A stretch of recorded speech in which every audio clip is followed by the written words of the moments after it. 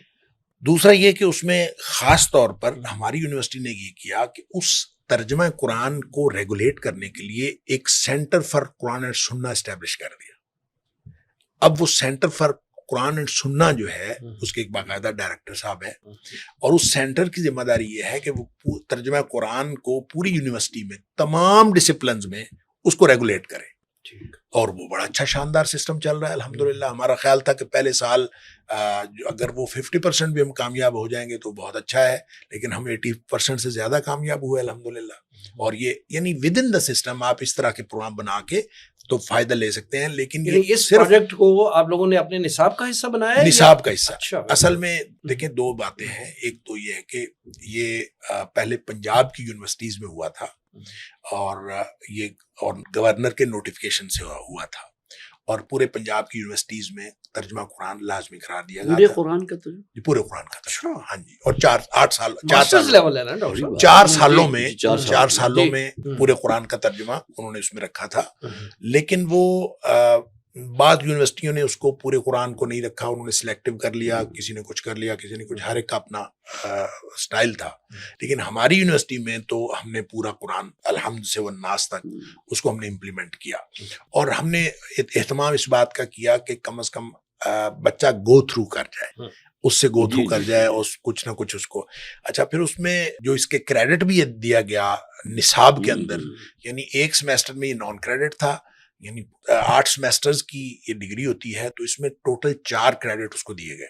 تو 4 میں سے پھر ایک سیمیسٹر نان کریڈٹ ہوتا تھا اور ایک سیمیسٹر کریڈٹ کا. یہ وہ سسٹم تھا جو گورنر کے نوٹیفیکیشن سے ہمارے یہاں ہوا. ایک اب نیا نظام ایک اور شروع ہوا ہے, اور جس سے ابھی نتائج کیا آتے ہیں یہ واللہ عالم بعد میں پتہ چلے گا, کہ HEC کے نوٹیفیکیشن سے اب پورے پاکستان کی یونیورسٹیز میں فہم قرآن کے نام سے 2 کریڈٹ کا کورس رکھ دیا گیا ہے. اچھا, اور وہ سارے ایم فل میں بھی,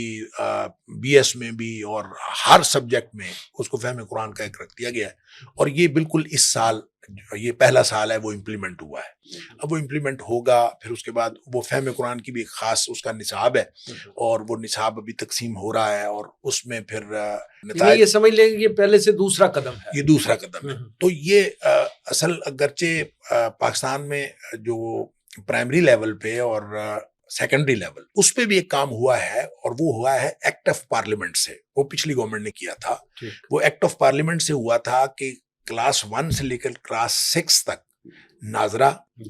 اور کلاس 6 سے لے کر کلاس 12 تک جو ہے وہ ترجمہ, یہ پورا کا پورا پڑھا دیا جائے قرآن کا. اور یہ ایکٹ آف پارلیمنٹ سے تھا, اور یہ امپلیمنٹ ہو گیا تھا. لیکن بعد میں پھر اس میں لوگوں نے تبدیلیاں کر لیں, اور اب صرف سلیکٹڈ صورتیں رہ گئی ہیں, اور وہ پورا قرآن نہیں رہا. وگرنہ وہ بڑا شاندار جو قانون پاس ہوا تھا وہ بڑا شاندار تھا, اور اس میں پھر ایک متفقہ جو ہے وہ ترجمہ بھی پورے پاکستان کی تمام دینی جماعتوں نے اس کے اوپر دستخط کی, ایک متفقہ ترجمہ بھی ہوا.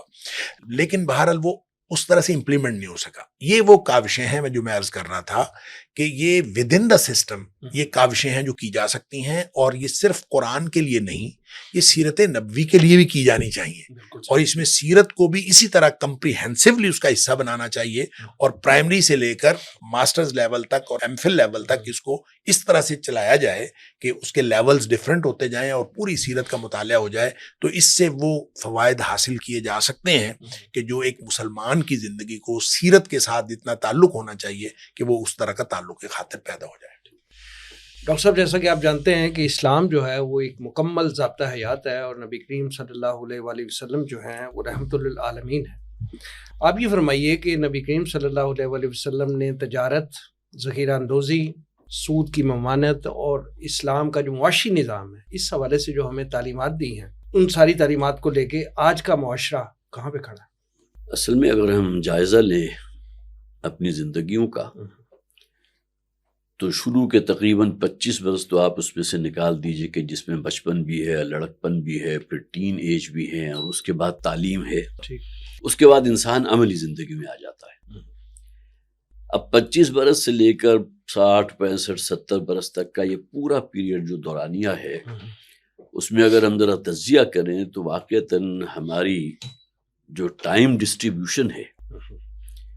24 گھنٹے میں سے 8 گھنٹے تو آپ نیند کے اور استراحت کے نکال دیجئے، بقیہ کچھ اور ایکٹیویٹیز ہیں، تو تقریباً بقیہ جو ٹائم آپ کے پاس بچتا ہے اس کا بہت بڑا حصہ ہماری معاش سے متعلق ہے۔ کوئی شخص شو روم پر بیٹھا ہے، کوئی ٹریڈنگ کر رہا ہے، کوئی کہیں ملازمت کر رہا ہے، کوئی ڈاکٹر ہے تو اچھی اونچے درجے کی پریکٹس بھی کر رہا ہے۔ تو یہ وہ تمام ہمارا عملی زندگی کا جو ایک پہلو ہے، معاشی نظام، اس ضمن میں ہمارے دین نے جو ہمیں تعلیم دی ہے، اور جس کے لیے وہی بات میں کہوں گا کہ نمونہ کامل ہے محمد رسول اللہ صلی اللہ علیہ وسلم، اس لیے کہ یہ تمام چیزیں وہ ہیں کہ جس سے ہر شخص گزرتا ہے۔ اب حضور کی تعلیم کو اگر ہم اپنے سامنے رکھیں تو حضور نے فرمایا التاجر الصدوق الامین، وہ تاجر کے جو راست باز بھی ہے اور امانت دار بھی ہے۔ اس میں اور بھی بہت کچھ ایڈ کر لیجیے، وعدہ کرتا ہے تو اس کو پورا کرتا ہے۔ من غش فلیس منا، کوئی شخص ملاوٹ کر رہا ہے تو اللہ کے رسول نے فرمایا اس کا مجھ سے کوئی تعلق نہیں ہے۔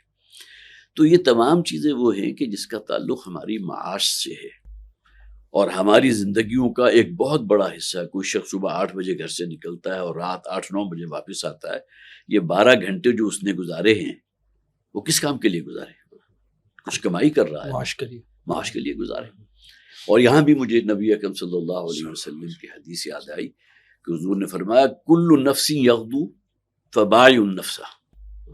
ہر شخص جو صبح کرتا ہے صبح سے شام تک اپنے آپ کو بیچ رہا ہے، انویسٹ کر رہا ہے، لدو اونٹ کی طرح لگا رہا ہے۔ فَمُعْتِقُهَا أَوْ مُوبِقُهَا،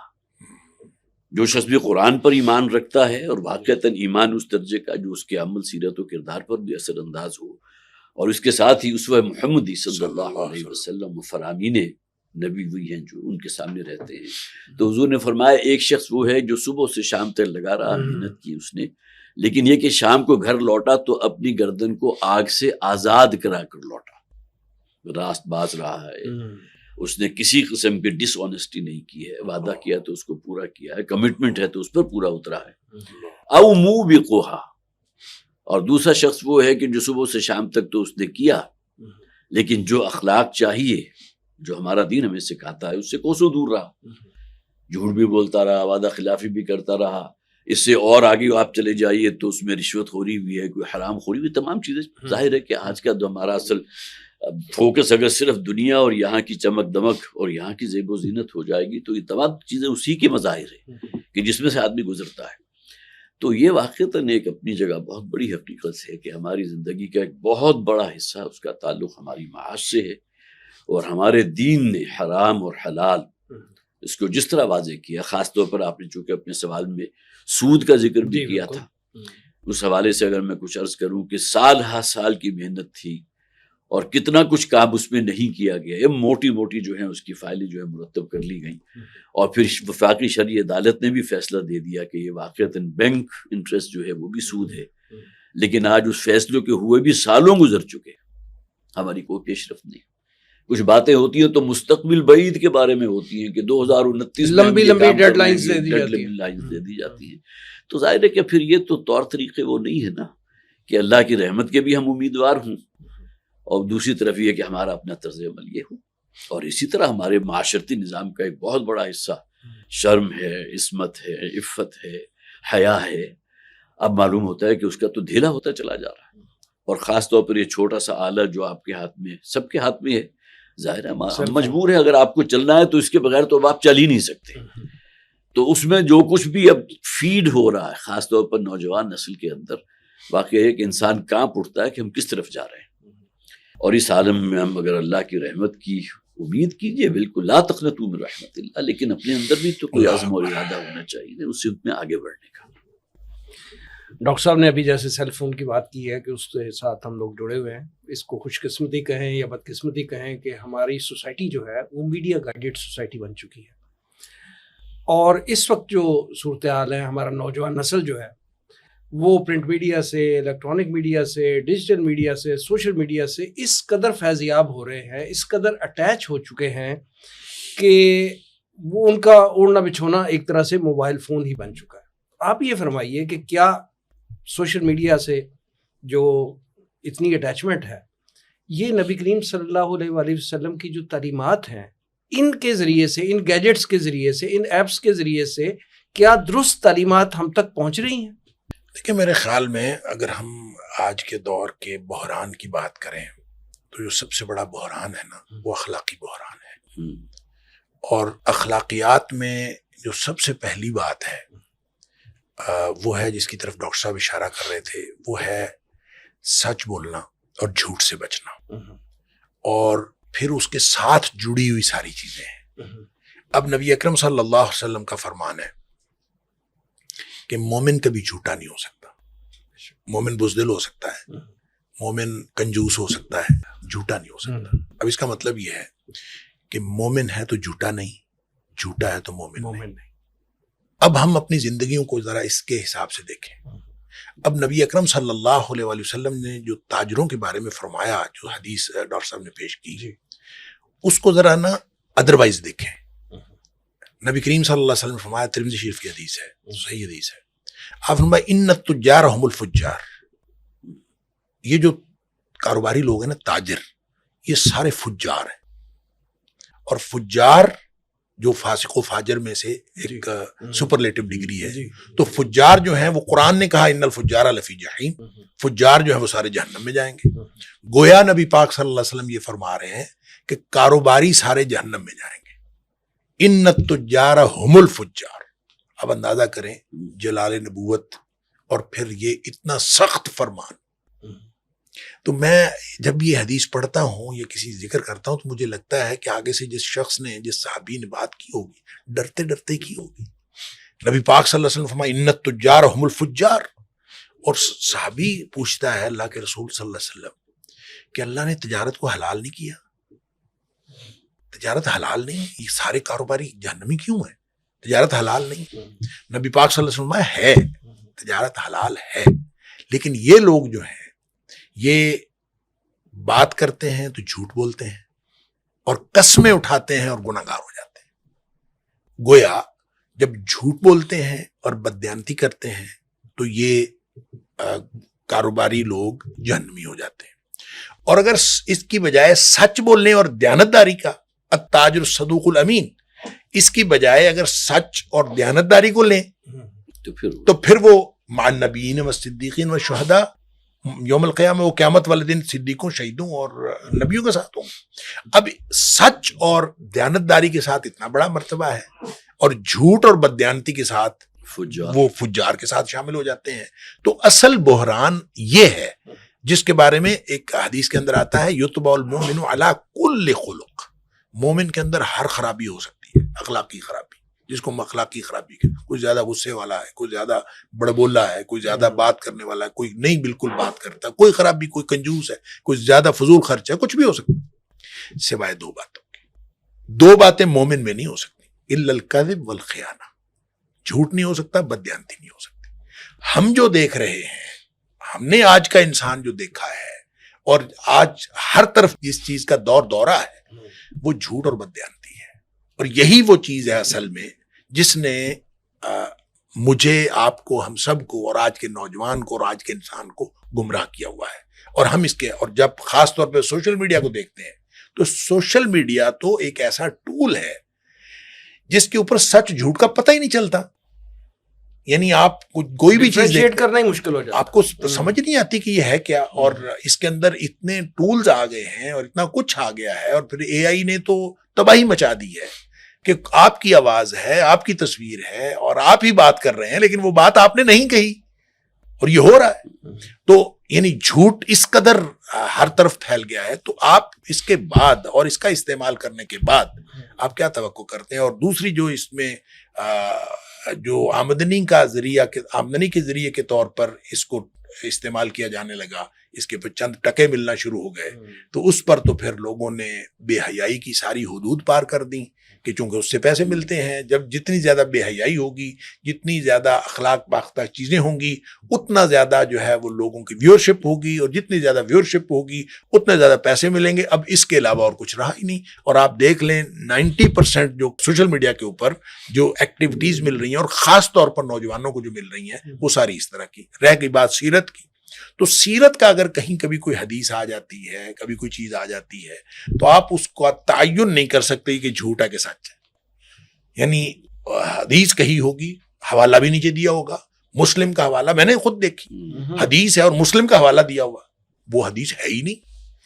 یہ نہ صرف یہ کہ مسلم میں نہیں ہے، سرے سے ہے ہی نہیں، اور وہ دڑ دڑ شیئر ہو رہی ہے، اور وہ شیئر ہو رہی ہے. بلکہ صرف مسلم کا حوالہ نہیں، حدیث نمبر بھی دی ہوتی حدیث ہے، نمبر بھی دیا ہوتا ہے، اور کہیں اس کا کوئی سراغ نہیں اور ملتا. کہیں وہ حدیث ہوتی ہی نہیں. اور یہ اس طرح سے اتنا جھوٹ اور وہ پھیلایا جا رہا ہے، اور آگے سے آگے. اور نبی پاک صلی اللہ علیہ وسلم کا فرمان کہ کسی شخص کے جھوٹا ہونے کے لیے اتنی بات کافی ہے کہ وہ ہر سنی سنائی بات کو آگے کر دے، اور ہم ہر سنی سنائی بات کو آگے، حدیث ہے چلو جی، حدیث ہے چلو، کوئی تحقیق نہیں کرتا. اور آج کل تو حالات یہ ہو گئے ہیں کہ علماء کرام بھی، اللہ تعالیٰ معاف فرمائے،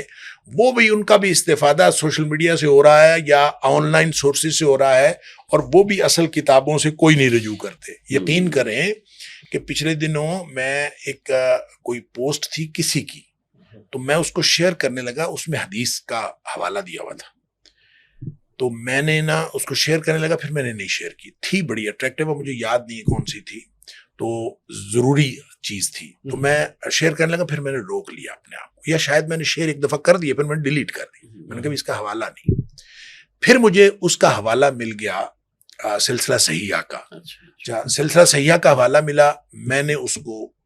حوالہ اور نمبر اوپر لکھا، پوسٹ وہی کسی کی بنی ہوئی، تو میں نے اس کے اوپر حوالہ نمبر اپنی طرف سے لکھا. نہیں، حوالہ نمبر پوسٹ کے اندر، پوسٹ تو بنی ہوئی تھی نا، تو میں نے اوپر اپنے اسٹیٹس میں اس کا حوالہ نمبر لکھے، ویریفائی کرنے کے بعد میں نے حوالہ نمبر لکھا اور میں نے شیئر کر دیا. ایک کسی عالم دین کا اس میں کمنٹ آیا کہ یہ تو اس کتاب میں حدیث ہے ہی نہیں، اس نمبر پر یہ حدیث ہے ہی نہیں، کمنٹ آیا. تو میں نے اس کو جو ہے نا اس کے پیج کی کاپی، پیج کی تصویر لے کے نا تو اس کے ساتھ لگا دی کہ میں نے کہا یہ دیکھ لو، یہ کتاب ہے، ہاں یہ کتاب ہے، اور یہ اس کا صفحہ ہے، اور یہ حدیث نمبر ہے. اور آگے سے وہ حضرت صاحب جو ہیں انہوں نے بھی مجھے ایک پیج کی تصویر بھیجی، اور وہ آن لائن سورس کی تھی، آن لائن سورس سے انہوں نے لی، قدر جعلسازی ہو، ہاں جی، اور آن لائن سورس سے انہوں نے لی، اور وہاں نہیں تھی. تو میں نے پھر اس کے اوپر لکھا، میں نے کہا حضرت آپ اصل کتاب سے جا کے دیکھیں، آپ کو حدیث مل جائے گی.